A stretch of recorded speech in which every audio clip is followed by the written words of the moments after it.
on, everybody? It's your buddy, it's your pal Spaz Phoenix, the YWC Reality Check. This is the state of wrestling, and that is Jake fucking DeMarco. What's going on, buddy?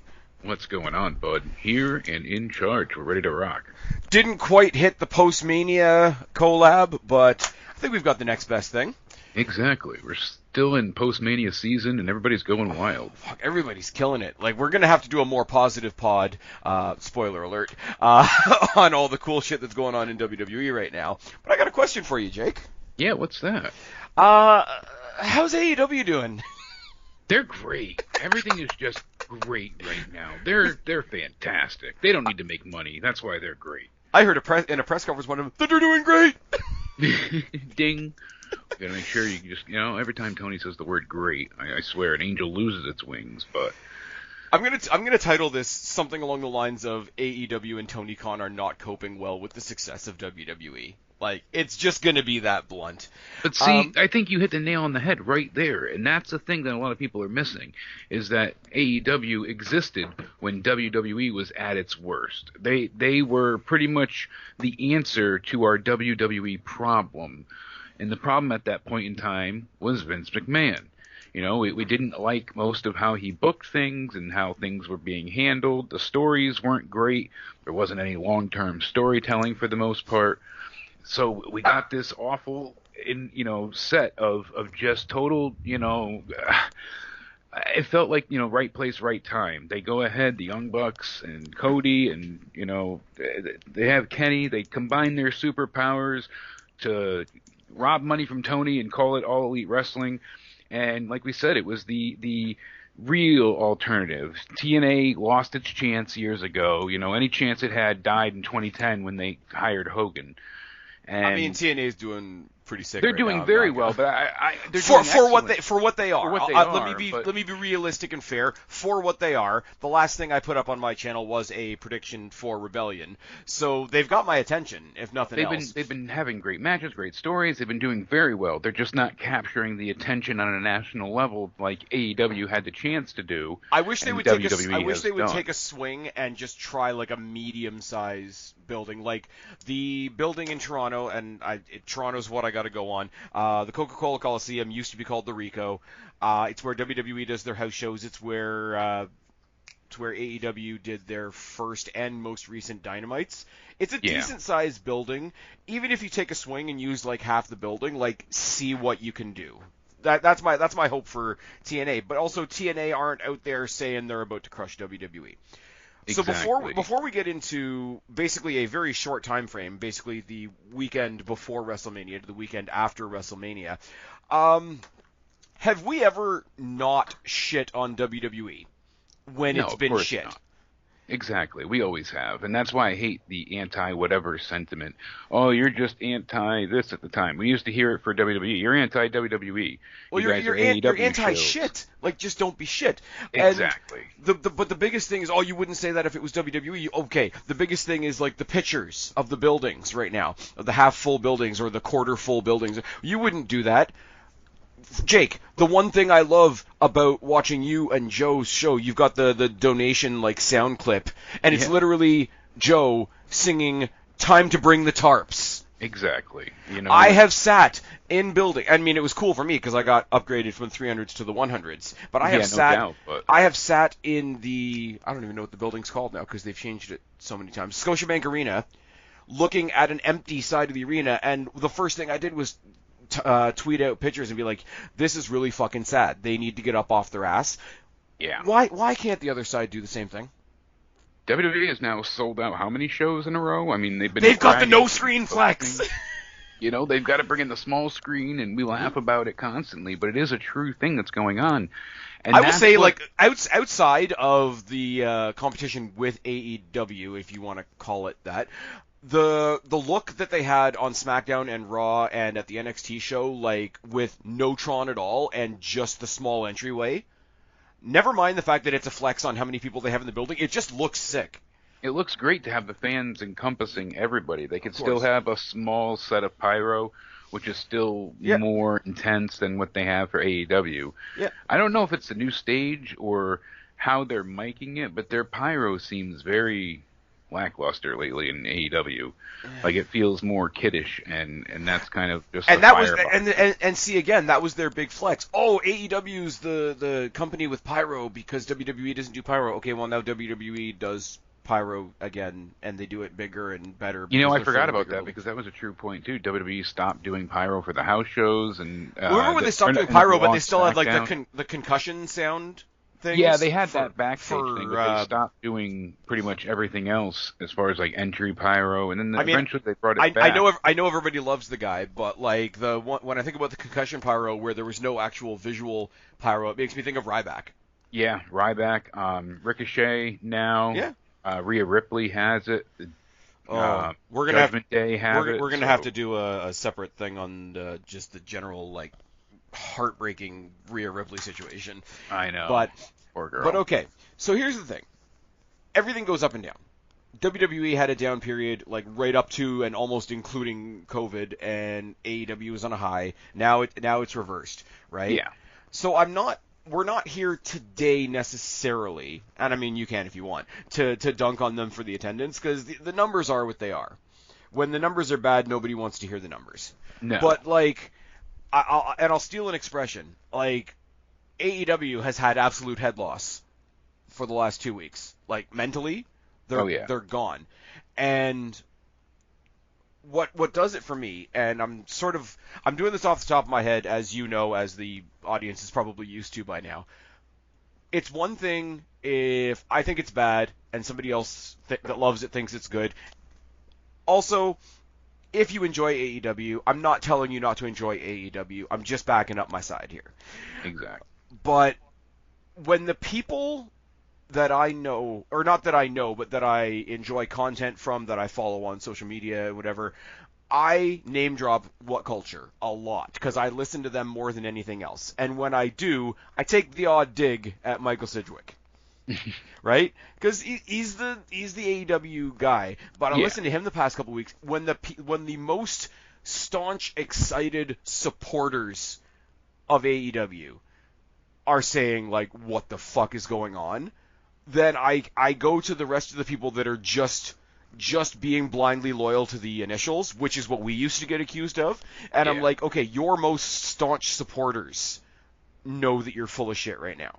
Exactly. Like, what are you expecting? What are you getting out of this? And for the record, for people that have asked me online before, I don't have any hate for Michael Sidgwick. I don't know Michael Sidgwick. I have a lot of respect for the guy. I just don't agree with him on anything. There is a difference. Fun. Yeah. I mean, A, it's for fun, but B, it's also like, if I didn't respect, like, we name drop the catfucker every now and then, right? Yeah. But you got to respect where he is in the content creation field, especially compared to a relatively small person like me. Wouldn't name drop him at all if I didn't have any respect for him, because there wouldn't be a point. So for the people that are like, oh, you always dig on Sidgwick, and I'm like, no, I use him as an example of the staunch AEW following, for which there is a lot. Yeah. But like, and that's what we're seeing more and more with their viewership numbers. They have about 750,000 loyal viewers that'll tune in no matter what. Yep. That's their ceiling, and that's all they're getting at this point. They are not, managing to go ahead and really. What I find funny about that, and you first joined this channel when I split everything up, when I was doing WWE, when me and Guapo were covering AEW, and I needed somebody to talk about NXT with. So we rode out that Wednesday Night War, and it was a bumpy road.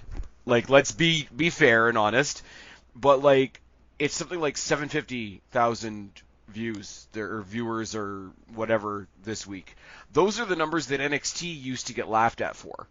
Yeah. And now it's fine, everything's fine, big capital F, everything's great. I don't get it.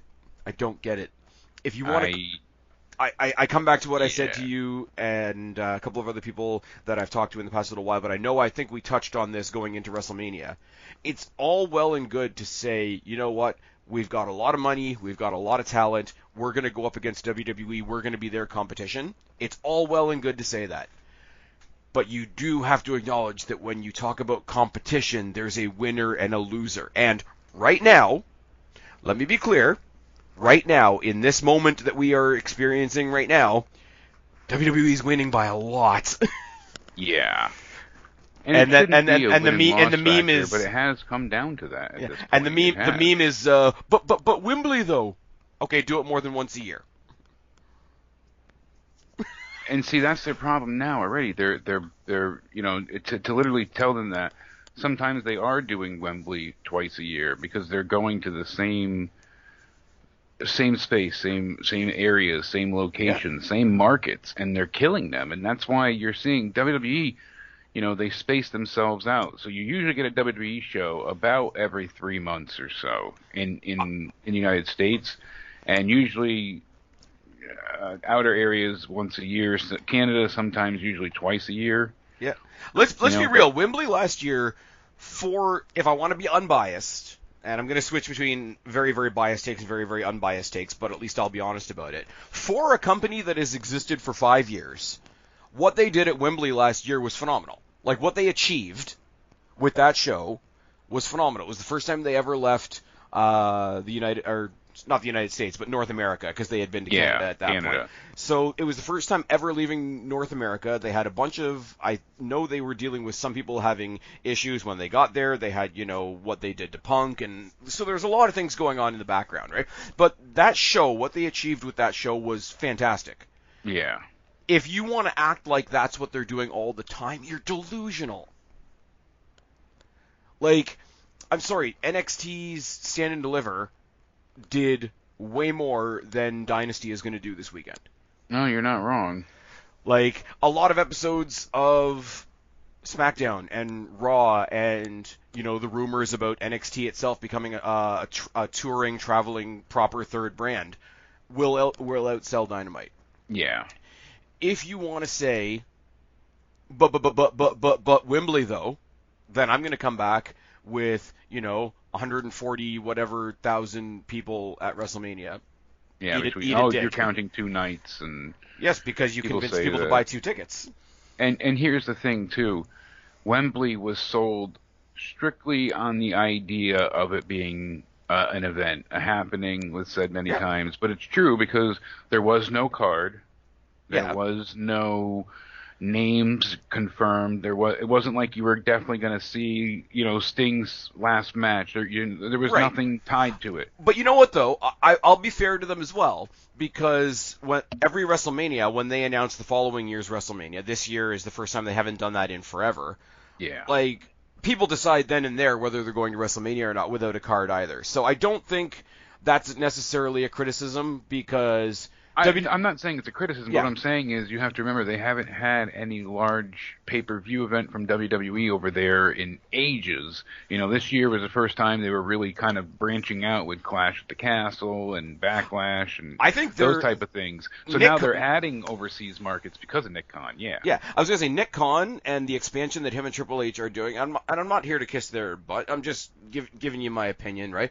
But the expansion that they've done, every once in a blue moon, remember when it was like absolutely unheard of when NXT did TakeOver London? Yes. Like, that was huge. Even if you weren't watching the NXT brand, that was huge. Exactly. Now, without hardly thinking about it, oh yeah, Money in the Bank's in the UK. Exactly. Sure. They've got Backlash in France. Backlash in France. Backlash last year in Puerto Rico. I mean, take the political conversation out of it. What they do in Saudi twice a year is an accomplishment. Yeah. If you can put the political stuff aside, and I know people don't do that, and that's fine. But then this year alone, Australia, Lyon, they're going to Berlin, they're New going Zealand, back to Saudi, and just, it's insane. And they're filling stadiums in these places that they've never been. They're taking bets on themselves and winning. They could fall on their ass. They could have gone to what was it, the big stadium in Australia and sold 100 tickets. Exactly. I mean, they would have moved it. But, like, that's a big swing for them to miss, but they're doing it. And, but I felt like no matter who went, they kind of just had the advantage of having a Wembley wrestling event.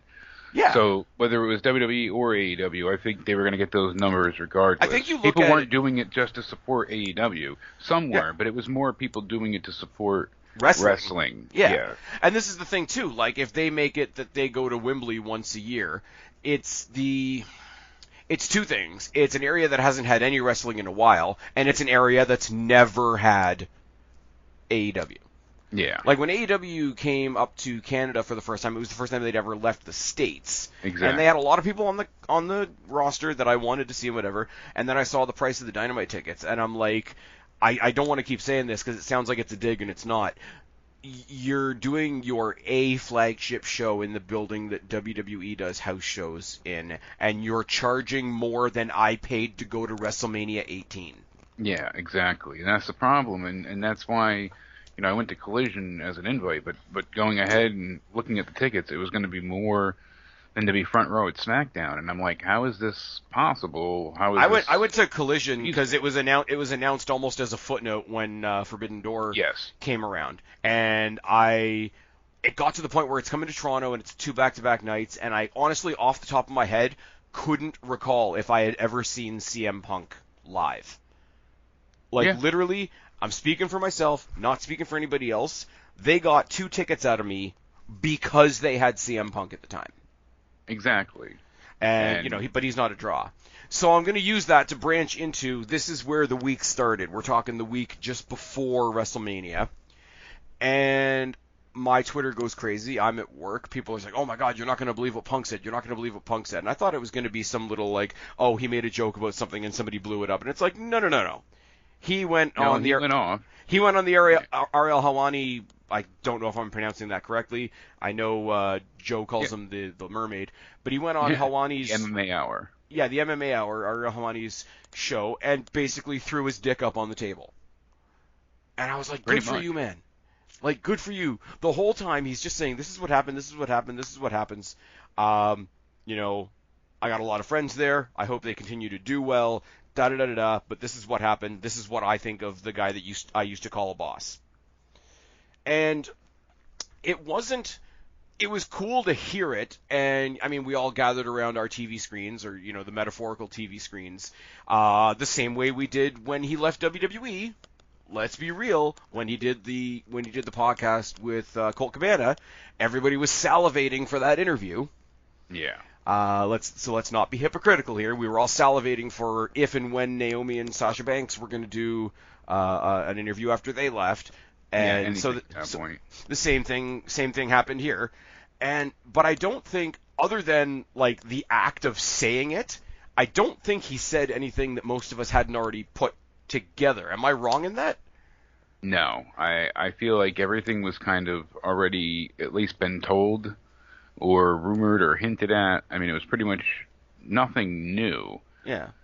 It just kind of confirmed what was the opposite of what was being shared in one camp and the truth on the other. So. I'll tell you the only thing that was new to me with that was I was under the impression when he was in AEW on Collision, they basically tried to make that his show. I was under the impression that they had given him a Daniel Bryan type role, and he kind of had some creative input into that show, and that's why he was telling Jack Perry what to do.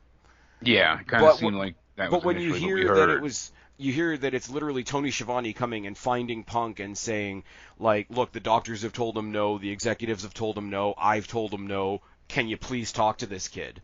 Yeah, maybe you can get through to him. And I don't say kid like a derogatory thing. I know it's how we talk about things, right? Yeah. But so he was brought into it, and he even says you don't want me dealing with this, you don't. And is that obviously seeing it from his point of view? Obviously. And he was right. You're not going to like how I handle it.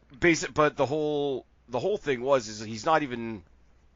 I don't even think he shit on Jack Perry. He thought he was acting out in a certain way, and he even said, I remember being that age and trying to do some stupid shit. So he was kind of trying to give the kid almost the benefit of the doubt. Yeah. But, the way he's basically sitting there, saying you're not even supposed to be here, you're supposed to stay on that show. Yeah, or if you're going to do it on the other show, we want to do things a little bit different here. But you know what I think of? It's remember when he did the Colt Cabana interview about what was happening in WWE, and he basically said, my arm is fucked. Yeah. Help me. He was basically doing a 2023 version of that with Tony Khan being help me, deal with this shit. Be a boss. Stop being everybody's friend. And I know that's what Tony Khan sells himself on. But yeah, big time. He wants to hug everybody and be all smiles, but You saw it in the footage itself. Yeah. He said to him, be a boss and handle this shit. Well, you can't Tony hear it, just- which is no, like, but you can get everybody confirming the words, and you can see it clear as day. Tony just kind of lifts the monitors and does nothing. yeah. And so it was cool to get his perspective. I think he was he came off really light about it because I think they were far enough away from it. Like it happened when way back last year, and he's already been back for a couple months. He's in a very relaxed position, but also I don't think this is WWE taking a shot at AEW. This is very much an ex-employee of a company speaking out about what happened at that company. Like, I always use the comparison, and nobody likes it, and if you don't want to sign on for this comparison, I'm not going to include you in this unless you want to be. But, think about the Me Too movement. Oh, yeah. Think about the Me Too movement, and the second that any, usually female, wants to speak out about how they were mistreated at work, especially multiple times in the Punk situation. In any other situation, would he be told right now that for literally saying what happened to him and what led to him leaving, would him say that out loud be considered unprofessional? Yeah, I mean, and that's the sad part. It probably would be viewed as, and I mean, we even see things today where you had a female crying on her live stream going on, and her issue was that the guy that she was cuddling with tickled her, and now suddenly that was equivalent to sexual assault, and how it morphed itself. And so you mean like pulling a drawstring? Yes, exactly. So another story for another day. Exactly. Well, no, it kind of coincides with everything. It does. Too. I mean, but now Drew's getting interviewed, and there's a whole. We're gonna get it to the bottom of this. But look at the immediate attention and the immediate support for somebody else that had something happen to them in their workplace and has decided to speak out about it. Exactly. As much as I think Ronda Rousey's being a twat right now, and I do, you want to speak out, speak out. You think you've been done wrong, done wrong. You should be able to speak on these things, absolutely. And I'm sorry, but it shouldn't be a gender thing, and it shouldn't be a popularity thing. No. I not to bring it down to a serious note for a second, but that's exactly it's the Johnny Depp situation all over again. Exactly, and that's the point. It shouldn't be where you're afraid to speak because of the repercussions at hand, and those are the things that need to be handled. Mm-hmm. Those are the things that need to be addressed. This is the thing. This is the part of it too. The repercussions have already happened. He's already out of the company. So even if there was an accusation to be made that. I'm saying in more of a general yeah. state. Oh no, for sure. But that's what I'm saying. In this particular scenario, it's even worse because there's no unprofessionalism because he's not part of the company anymore. Exactly. So we get all those bombs. Where does dropped. it lie now? Exactly. Yeah. So I've got a little bit of a timeline. It's very sketch. I showed you my shitty handwriting. So we go from there to that. I think that was on a Monday. It was the Monday preceding WrestleMania. Wednesday, what do we get? We get raw speeches from Edge. We get raw speeches from FTR after the cameras go off, or on Rampage, which is basically the same thing. Yeah. I find it very. Or was a collision? I find it very. They tape something. Yeah, I find it very interesting that the people that are being, I'm going to say, sent out to do these things, are specifically all ex-WWE people. Oh, that was intentional. Of course it was. You could have. I mean, Omega's not there right now. He's dealing with his sickness and whatever. Hope he gets well soon. No bad wishes on that guy whatsoever. Certainly not, no. But, if Kenny Omega came out and made a Raw speech, okay. If the Bucks came out and made a Raw speech or did another victory lap or whatever, you would expect it. If Tony Khan himself did it, you would expect it. But no, you're going to send out specifically people that used to be in the WWE, people that know people in the WWE. So if WWE decides to speak back, it's going to be oh, that's our old friend. Yeah, whatever. So-and-so, exactly. I mean, and the thing about Edge is a really good speaker. I think he's an underrated speaker, actually. Edge has always been a good promo, and people kind of forgot that for a while. So for him to go out there and do it, and then people are getting sick of FTR, so I don't know how effective the FTR one is, because every other week we're hearing about how Dax loves this business. Yeah, and especially with their promo stylings being so blah lately. But Edge being out there, and Edge being, oh, god damn it, I love this place. This place is in my veins. We got the best locker room. We've got the best of everything. But he's been there, 6 months? Not even. like if Cody hadn't come, Sheamus has been gone for 8 months since their last match. If Cody hadn't left, like if Cody was still a prominent figurehead in AEW, I could see him coming out and making that speech, and it would have some weight and some validity to it, and he would be legitimately on the defensive. But Edge has been there 6 months, and he basically brought the Edge character to AEW. And then they have someone they're gloating about, like Mercedes Moné, who's saying that Sasha is her slave name. Yep. And, we're hearing these type of things, but, without WWE, she wouldn't have been anything. They often forget that. And then on top of it, they're not even having her wrestle or do anything for another month and a half. Nope. Not even this month. They're waiting for the next month to happen, at the next pay-per-view. I'm actually surprised that she wasn't one of the ones that was asked to sort of go out there and stir the pot a little bit, but it was specifically Edge, it was specifically FTR for now. We're going to get to another one later on, but that's, it comes off as petty, it comes off as reactionary, it comes off as, he left and you're still very much paying attention. AEW as a whole is kind of a jilted ex. Fine, I can see them having their feathers ruffled and having to give some kind of response. I can almost stomach that, and it's not surprising, right? Yeah, exactly, almost. And then WrestleMania happens. And then, we're going to, like I say, on a much more positive day when we're a little bit more flexible on time, we're going to talk about, the entirety of WrestleMania and how fucking we'll go huge. more in depth on everything. Yeah, that was... all that they accomplished, how Seth was truly the hero of the weekend. They did some great things with some amazing storytelling. And Seth was amazing. Becky was amazing. Cody, enough said. Roman Reigns got the respect that he deserved at the same time. Even The Rock. The Rock coming back and actually wrestling and not getting blown up. Killed it. Underrated moments of the weekend, Damian Priest and Bayley both getting their big WrestleMania moments as well. CM Punk getting their flowers, yeah. CM Punk being on commentary. The entire first section from Rollins versus Drew to Drew winning to him scuffling with Punk to the cash-in, that whole package at the beginning of night 2 is probably my favorite part of the whole weekend if I was going to go out on a limb. Absolutely. But it involves CM Punk. And here's the thing. You got a company in WWE that values CM Punk. They value CM Punk so much that even though he's injured, they knew they had to make him part of WrestleMania.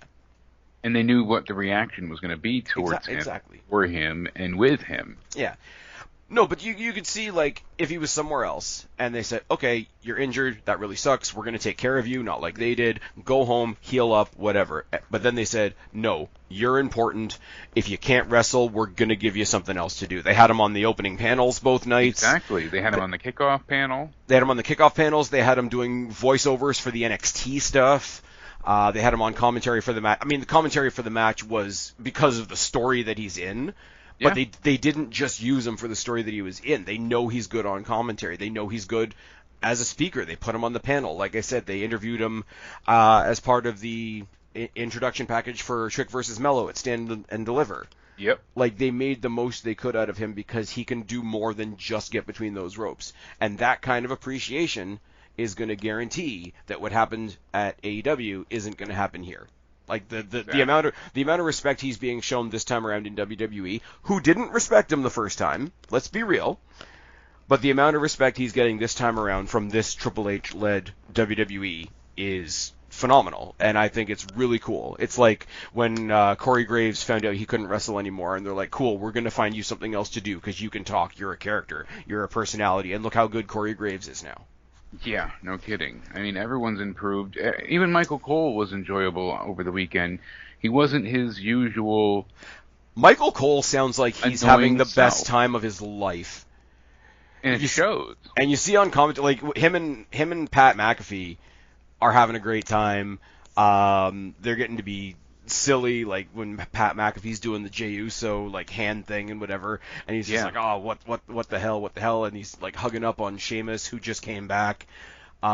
He sounds like he's having a great time. But Mania as a whole, gigantic. Over the 5 shows in 5 days, it was 201,000 people bought tickets to something. Yeah, something like that. Some ridiculous number. Raw, SmackDown, it's even more. Raw and SmackDown didn't even have room for the Tron, as we said, because they're doing the no screen flex. They're just really going all out with the no screens, and so like you said, it looks like a great setup as well. It didn't look like they had to scale back. It looks like they actually took the time to include the fans, rather than having to, we just couldn't fit the screen. Yep. They made it so that the fans are included in the entrances. I thought that was really something. You know what the other thing is cool too, and it's a side note, but they're talking about like using less trucks in total. So just keep the small screen. Yeah, exactly. I think don't bring the big screen and the small screen and think, okay, if we have enough fans, we'll do this. Just do it, and the fans will come. Exactly, and they'll still keep showing up. So what does the Jilted X known as Tony Khan and AEW do? They dropped the announcement Sunday night. Oh, tune in on Wednesday. We're going to drop Saturday at midnight, so technically Sunday, but technically, yeah, okay. Yeah, because they were doing it because Collision aired. Okay. 11:30, I think it was that That's night. right. They made the awesome decision to still run Collision on WrestleMania on weekend. WrestleMania night at 11:30 at night. Oh my god! And their ratings were like 200 something. Yeah, not good at all for what they were going for. So they're gonna drop the actual footage. And you know what? Here's the thing. Here's where I'm stupid for giving them even the smallest benefit of the doubt. Because even though I know how they are, I was still like, nah, this is going to be some, like... I thought there was something to it, too, as well. I said it's going to be... And people it's going to be some, like, being the elite sketch. Real footage. Yes, I thought maybe they'd show a little bit of it, but they'd turn it into a sketch. Yeah. And they'd make it so that, all right, Punk's the best. But what are they going to do? How are they going to show this in a way that makes them good? You know what I thought it was, honestly? Do you remember when Bret Hart left WWF? Yes. And Shawn Michaels came out in Montreal, said, I'm gonna give Bret his rematch tonight, and it was like the midget dressed up like Bret Hart. Yeah. Or sorry, the little person. The little man. I thought it was gonna be something like that. It would have been equally cringe, but it's like, okay, it's sort of in their wheelhouse. It's the kind of stuff they think is funny. It'll be lame. A lot of people will be pissed off that they've been lied to by AEW again. But then they actually did it. But then they said, no, we're going to use the actual real footage. We're not messing around here. Now I'll give them the credit that they actually did what they said they were going to do. Which is all well and good, but why do it? But it was dumb. It was so dumb. Why do it at all? Like, what did they make to have you do this? Okay, because they tried to dress it up as, it's part of the Bucks and FTR thing, which is stupid and nobody believes it. Yeah. Nobody believes that. But, okay, so kayfabe as an excuse is out the window. In actuality, what did they gain from this? Nothing. Other than proving... I didn't know what they could have gained, never mind what they did. What could they have? Even a possibility of what they could have gained? There was nothing in the wheelhouse of me imagining them having any type of success from this. Well, the most hollow thing that they could have gained was it's a publicity stunt. It'll get them ratings for one night. Yeah, for one night, but even then, it got them a bit of an increase. Not a ton, enough, but people went on social media to look up these things. Yep. So what did they expect, honestly? It did nothing but make them look petty. But you could tell, insecure. Before the end of Dynamite, they already knew it was a bad idea. Because they were, copyright flagging everybody that shared it on Twitter and YouTube and all these different platforms and whatever. And... What's his name? Ariel Helwani put it up a side-by-side video. But it shouldn't have been. It should have been fair use because he was modifying it to create his own content because he was comparing it to the interview that he had done with CM Punk. Yep, and there was absolutely no audio attached to it. There's no audio. This would have to be a manual claim. Exactly. But here's the other part. They're claiming, you guys are all using our footage. Here's my question, because I don't know how... Is it their footage? I guess the security footage would belong to their security team. I guess would it not be Wembley's security footage? I don't know. It's weird to consider either way. I don't know. I don't think Wembley has anything to gain from not letting them have it. But my issue is once you put it on your television program, now it becomes part of your television program, and maybe that's what they were flagging. But here's my thing: that those same laws that you're talking about, fair use and video footage and all that, what does that say about without permission using somebody else's image that's not in your company? It didn't give them anything good to go on. Just made them look petty and made them look just beyond callous and weak. But it and doesn't. I know that's not what they wanted to go on here, but. And see, here's the thing: the only other person that could have stood, like, if that was a proper like scrap that we've all seen kids in a schoolyard and everybody gathers around, even though we know it's bad, right? If it was something, then it would have been something. But all you did was you made the guy that's not in your company anymore look really good. You made the guy that's still in your company look like a fucking loser. And that's the thing, and they want Jack Perry to be a heel, but yet he got kind of an online babyface reaction from it when he went to New Japan as well. Yeah. Later in the week, and then, like you said, the only thing they could have gotten out of here was making Punk out to be a liar. But here's my point, though, because they've now tried to make this fit in the story. I'm going to tell you how much that doesn't make sense, right? It doesn't make sense at all. And when you explain this too, we also remember the fact that it's not just now they added it to their overarching story with FTR. So, like you said, yes. Not only does it not make sense, but it also doesn't make sense when you put it under their heel managerial shit either. Exactly. Because here's my thought. Like, when they tried to crowbar it into the storyline. So, in kayfabe, on the television show known as Dynamite, the Bucks are bad guys, right? Yes. Which makes FTR good guys, right? Sort of. Kind of, yeah. So they're accusing FTR of getting Punk to assault somebody so that they would be distracted for their match. So FTR are in league with CM Punk, is the accusation, right? Yeah. But Bucks are bad guys, which means FTR are good guys. If they're associated with Punk, aren't they going out there and telling through their storytelling that CM Punk is the good guy? Exactly, because they're the bad guy. It's fucking dumb, man. It didn't make sense then. It doesn't make sense now. And you know what happened? Everything that they're trying to explain it with doesn't add up either. And the thing about it is, we sent Jack Perry away as punishment for his involvement.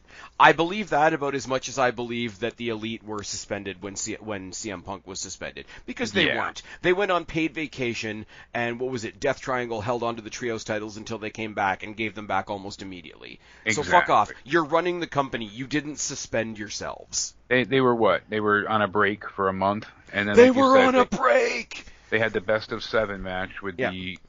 Yep, and then they got the titles back. Yes, it's like, literally, and it buried Death Triangle as well, because they were basically, like, meant to sit there and hold the belts warm for them till they got back. And basically say that, they can't go ahead and be taken as actual threats unless they have a weapon involved. They aren't to be taken seriously. Okay, but that's not the only thing that happened that night. No. Let's talk about the little jab of, okay, we got a guy named Rhodes versus a Samoan named Joe. Because that was just lame. Well, they were trying to get the search engine WrestleMania optimization, search in there, because every time you looked up Rhodes that day with Cody, even if you just searched Cody, it still showed Dustin Rhodes facing tonight. It would come up. So. But that part was just lame. And then Some people say it's good booking. I think it just makes you look like you have to copy the bigger guys. It's just their WrestleMania main event wasn't that special. We can do a Rhodes versus a Samoan Joe as well. Like, that's what it came off as to me. Me, it just looked like they had to copy WWE. Like, that's what they did, and they had a good, success with it, and we could do it too, and we could do it better, but it didn't come off that way, unfortunately. And then, on the same show, the only guy that's done any kind of speech on this that wasn't a former WWE guy, unfortunately, a guy that I really enjoy, Will Ospreay, decided to stick his foot in the mud and respond to some comments from Triple H that weren't even directed to him. Yes, it didn't even seem like it had anything to do with him when Triple H came out and said these things. All he said was, I want people that are going to work. Yeah, I want people that want to be part of the grind, that not work once a week, and that actually want to be there. Okay, and that was not really a shot at anybody. It was just him. Doesn't it say something? If you look on Twitter right now, though, and this is where I'm going to put my tinfoil hat on for a second, doesn't it say something about either society in general, society in 2024, or specifically society post-COVID, that the thing people are most angry about is a guy that runs a company saying if you want to get paid that much, you have to come to work. You have to earn it. Yeah. Yes. And it's not in any way, shape, or form to say that Ospreay is a bad wrestler. I think he's awesome. He made a match with Kenny Omega interesting, and I didn't like Kenny Omega at the time. So it's not I'm not digging the guy as a wrestler, but holy shit. I like Ospreay, I just don't like what they've done with him so far. I feel like they're kind of missing the point of him, having him be a heel. Oh, I know yeah. eventually they're gonna. It's a turnaround. He's gonna. But even now, I wouldn't have brought him in as a heel, or at least not the way they're doing it with the Callis family. The only match on the card on Sunday that's even worth talking about is him versus Danielson, and they've bogged that down with so much bullshit that I can't care. They added in so many other nonsense feuds into this and matches, and having them face everybody but each other. But I mean, Joe, or not Joe, Jake. You're not Joe. If you're my boss and I come to you and say, guess what? You're going to pay me twice as much and I'm going to come to work half as often. How does that work? How does that work as a pitch? By the way, you're fired. You know? Yeah, pretty much. Exactly. So there was that. There was an entire basically episode dedicated to badly responding to WrestleMania and the current success of WWE.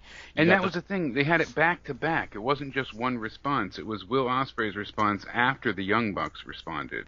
And you know what's funny too? Like you can see, it really made him look bad. There's people on the show that you could tell were made uncomfortable by the whole thing. Like Tony Schiavone, I know he came out afterwards to try and explain it away, but he looked on commentary like he wanted to fucking die.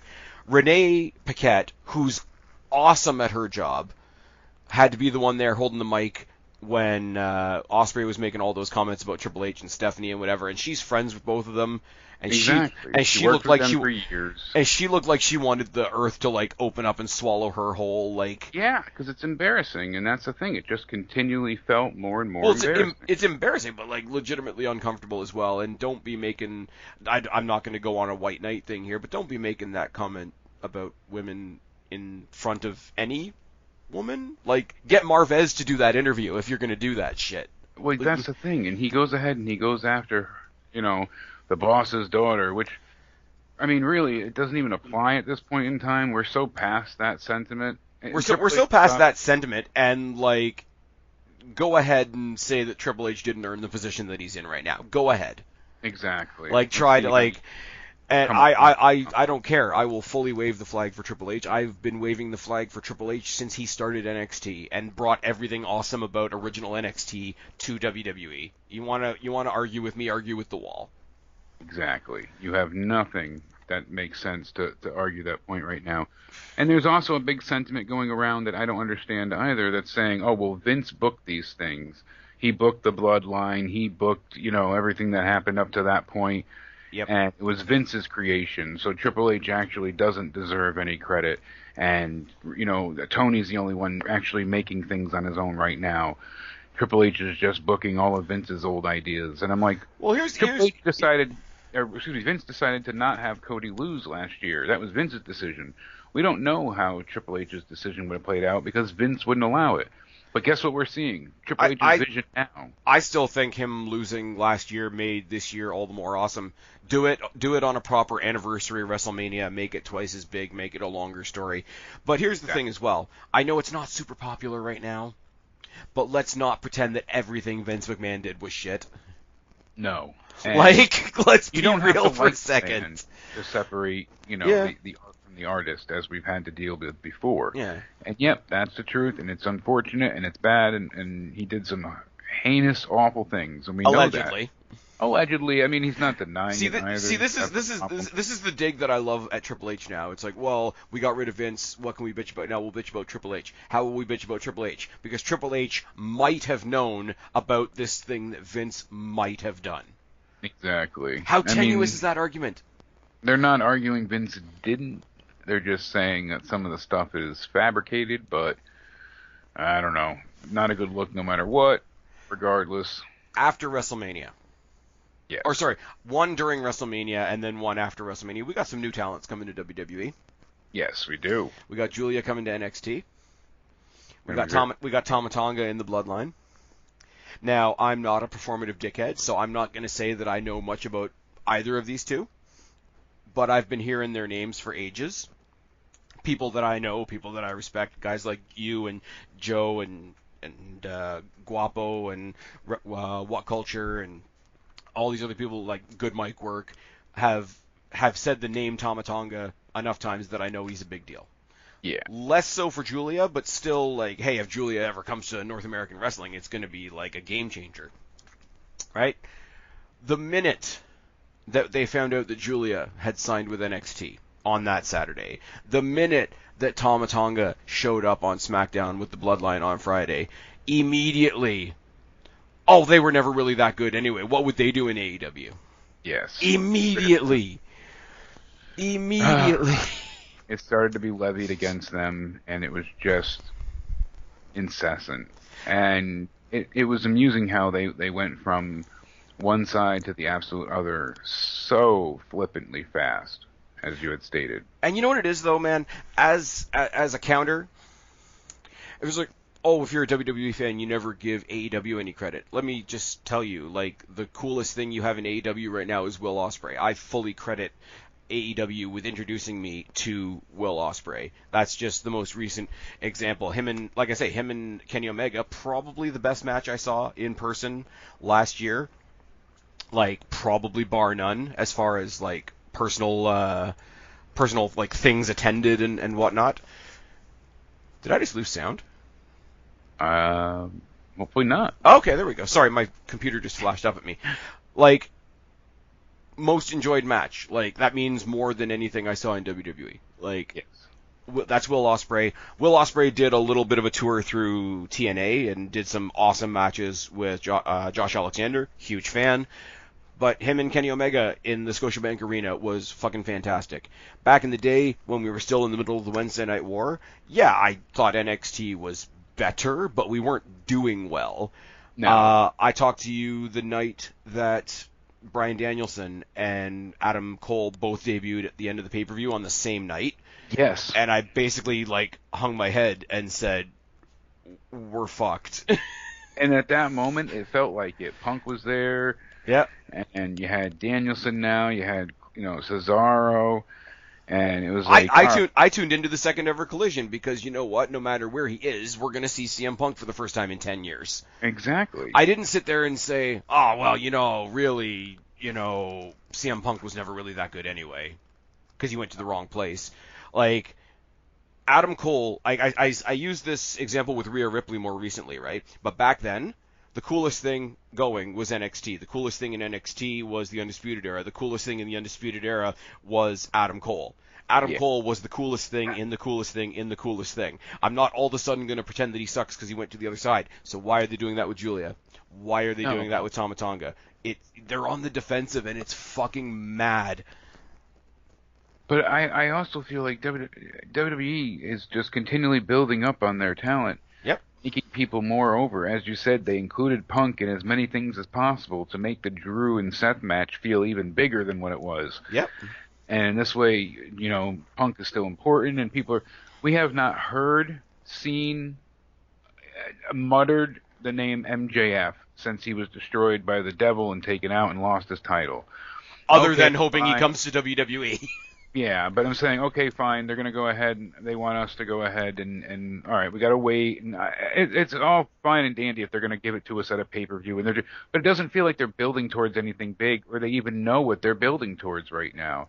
To me, it honestly feels like he's just injured because you made him do way too much and turned him into the workhorse that wasn't needed. So now you have no MJF, you broke your toy, and that happened with quite a few others where your toys got broken, and now what are you supposed to do? How are you supposed to go ahead and continue? And see, we've got Samoa Joe, we've got Swerve, but they don't have any big stars right now that feel over, that make you want to watch AEW. Can I tell you something about the WWE machine? And I don't like talking about the WWE machine because I want to give credit to individual stars that entertain me on the night, right? But a credit to the WWE machine was, I said it in our first episode of State of Wrestling. Like, I'm not necessarily upset that we didn't get Mercedes back. Boo-hoo. I was super bummed that we did not get Will Ospreay. I admitted that. But you know what happened when we didn't get Will Ospreay? We said, okay, he doesn't want that spot. Who else wants it? And the machine kept rolling. Exactly. The machine And kept rolling because you that's know, what got that's Shawn what Triple H Spears and them have back, achieved and we right now. got quite a few other people, you know, that are making their return, and then people that aren't just coming back, but are also going ahead and you know, building a future there, like you said. And how many And people right now, like, I know we haven't had a chance to sit down and properly dig into NXT, but like, no, even if half the roster like fell off right now, because right now, Becky's taking time off, Seth's taking time off, Rhea's taking time off, the Brock situation is what it is. Roman's taking time off. The Rock's gonna go do a movie. Cena yeah, might do some stuff here and Roman's there. filming a movie. Like, look, so think about all those like Rushmore worthy names that have all fallen off after WrestleMania. Have you felt a fall off? No, Not. and I And mean, you look at think what's about coming up from John NXT. Cena being there, now he's back, and yeah, we have call-ups coming shortly from NXT because of the upcoming We have Tiffany Stratton, we have Braun draft. Breaker, we have Roxanne Perez, we have Ilya Dragunov, we have either Carmelo Hayes or Trick Williams or both. There's tag teams that can come up. We can get the Wolf Dogs. We can get maybe Lyra Valkyria. Like, the machine doesn't stop, and the machine keeps succeeding, and the more the machine succeeds, the more AEW is losing their fucking head. That's why we get the footage. That's why we get Ospreay out there being a twat. That's why we get all the ex-WWE people selling their souls, trying to beg people to stay for the whole show. And when you think about what they're staring at on that hard cam side of the building, they're begging to empty seats. I know, and that's got to be soul crushing to think about. You know, like Edge, he just had his final match against Sheamus. I was there. A sold out SmackDown. You got to see it, you know. Scotiabank Arena. Yep. You got to see him perform his last match. That could have been his swan song. Instead, he took the money, went to to AEW, and we haven't had anything great with him there. I mean, him and Christian had a chance to be. And you know what it is? memorable. You know what the funny thing is too? Like you say, like he took the money and ran, right?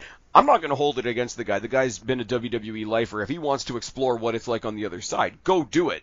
But but it falls on Tony Khan to say, like, what are we going to do with this guy? We're going to replicate what the Edge character was, head to toe, other than the name, and just feud him with Christian a bunch. Same music, same everything. Yep. You know, and I don't know.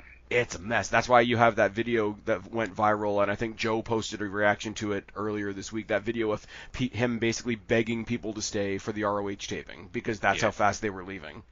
Yep. I've heard. Now it's not on that video, and it's only stuff that I've read, not stuff that I've seen. So take it with a grain of salt.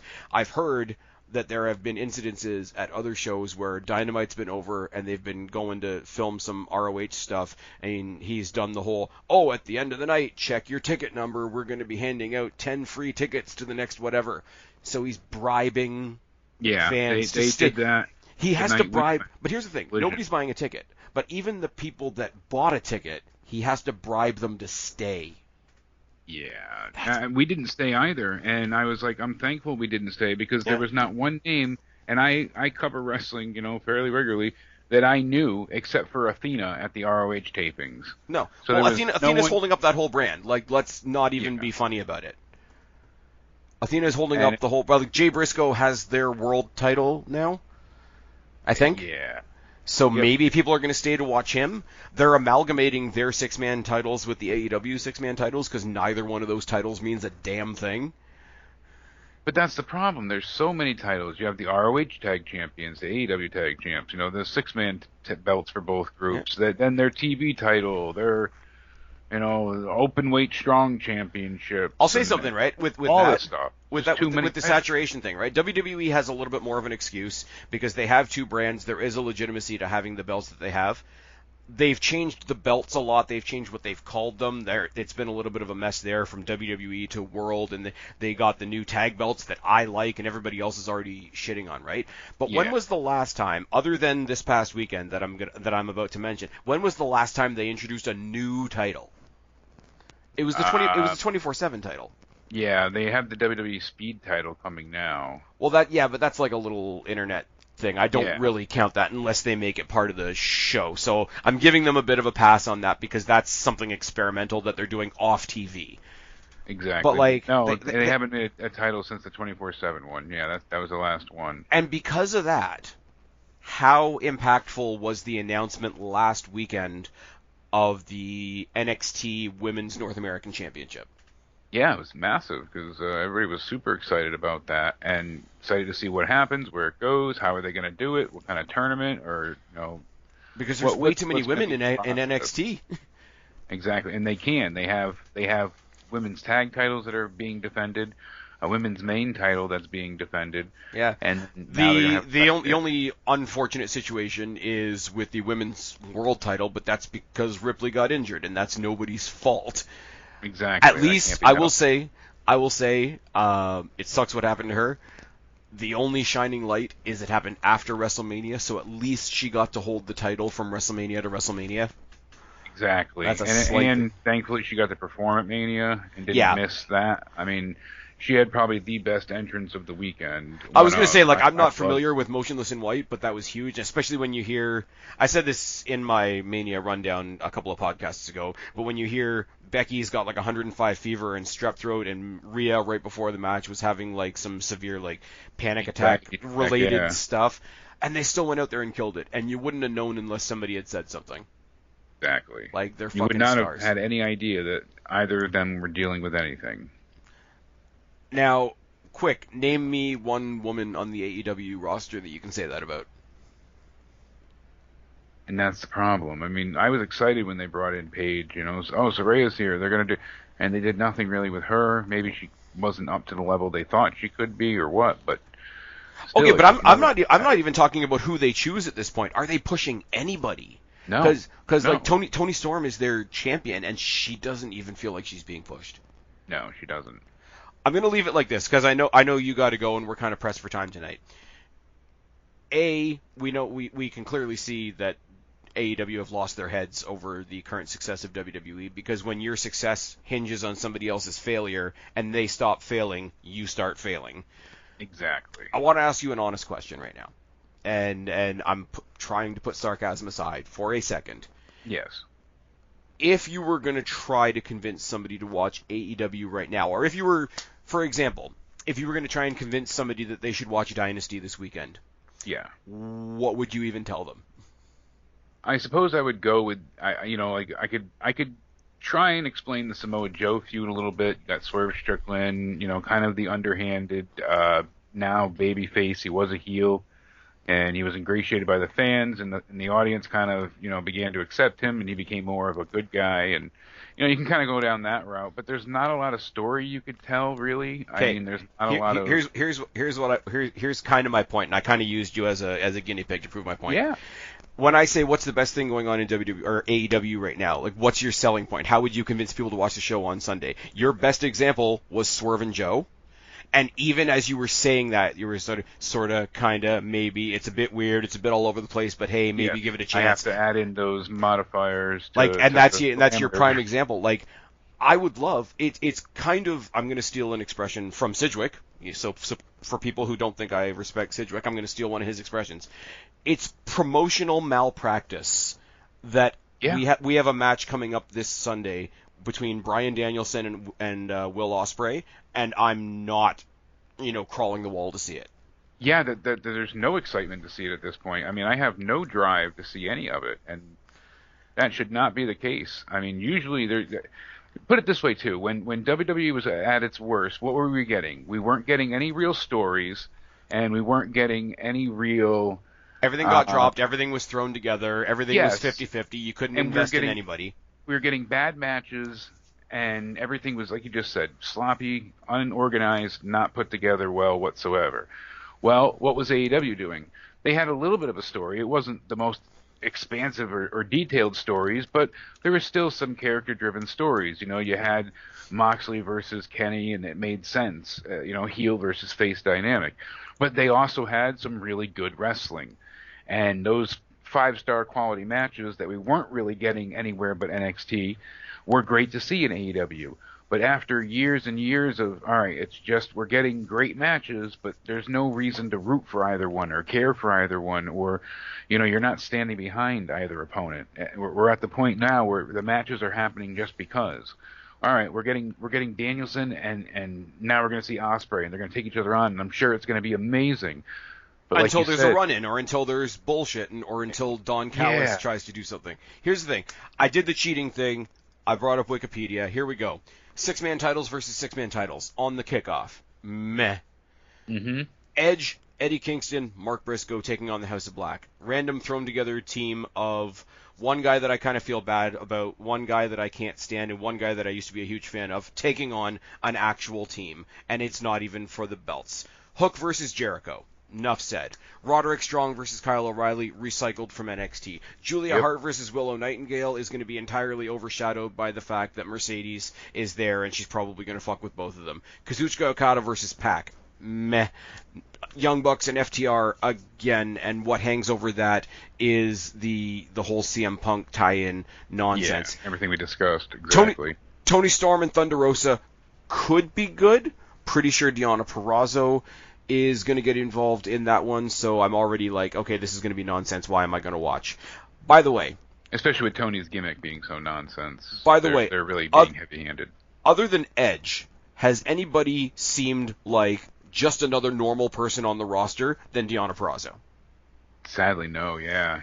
And then the two main events. The two main events: Samoa Joe versus Swerve. I don't know.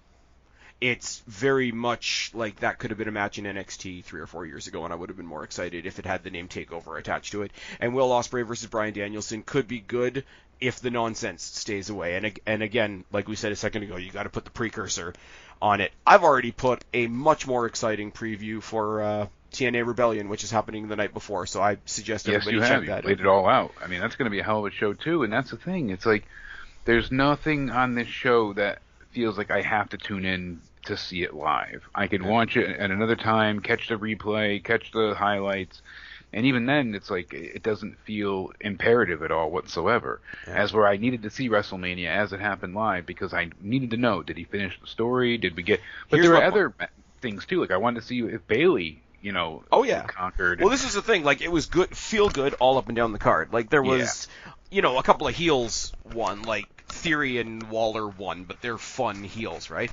The biggest compliment I can give WWE, and I've said it a bunch, and I said it on my rundown for Mania, right? I've never been a Cody guy. Never been a Cody guy. I've enjoyed some stuff that he's done, like the tag team with Jey Uso. There's been times where he's absolutely driven us nuts for reasons that we've been over a bunch of times. I'm not a Cody guy. By the end of Sunday night, everybody was a Cody guy. Yeah. There is nothing even close to that. There is no feeling close to that AEW can muster this Sunday, next Wednesday, whatever the case may be. This week they brought out Mox for another Raw speech while he carried around another company's belt. Exactly. He's the head champion for a whole nother promotion, so let's let that sink in. God, man. And everybody thought it was the funniest thing ever. Oh, out of all the people in the Shield, he's the only one with a belt now. It's like, okay. Seth Rollins and Roman Reigns are way more important even without their belts, even in the way that they lost their belts, than Jon Moxley is. You look at everything and the way it went down for Mania, and then you think about what Moxley was doing, and you're like, The people that thought Moxley was coming out when the Shield music hit genuinely made me laugh. There was a lot of them, too, that were convinced that he was coming at that moment, just because of the way they sold it as such. But they've already done the whole Seth Rollins comes out as the Shield when they fought for the title at Royal Rumble a couple years ago. Yeah, exactly, the January and before. It made more sense. That's why I wasn't expecting Seth. It was weird. But it made more sense for Roman, too, for Seth to be the one that's in his head, because Seth was the one that turned on him all those years ago, because WWE can actually tell a coherent long-term storytelling thing. We'll pick on WWE for not getting the camera angle right on Seth for that one. Yeah, but I thought that was almost good. Like, it was such a fleeting thing, so chaotic that it didn't even get caught. It's not like them not catching AJ Styles' debut in the Rumble. It felt chaotic on purpose. Exactly. I'll give you that one. Anyways, I think we've rambled up quite enough. Like, just for the people that like AEW, for the sake of the people that like AEW, I hope they pull their head out of their ass. I really do. Both. But personally, by the way that they've gone about things and all that sort of thing, I am now, 5 years in, officially lacking in sympathy if they actually fall on their face. And I'm lacking in sympathy and care. I'm right there with you, sadly. Yeah.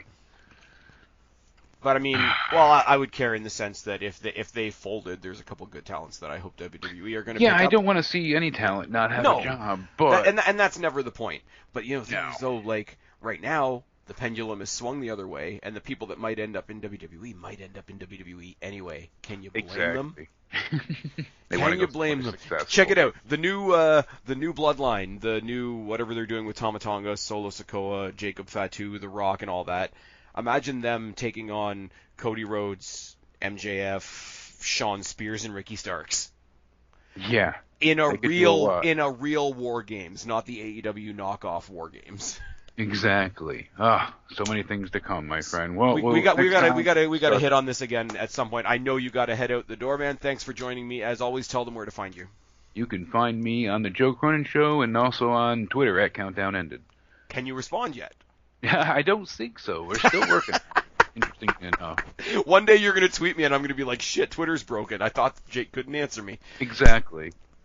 Anyways, and you know where to find me, or you wouldn't be here. I've been Spaz, he's been Jake. This has been The State of Wrestling. Subscribe up there, talk down there, start a conversation. Keep all these conversations going. Don't be a stranger. I'll talk to you every last one. Right now, me, I'm Super Sexy Jake Marco. Let's head in.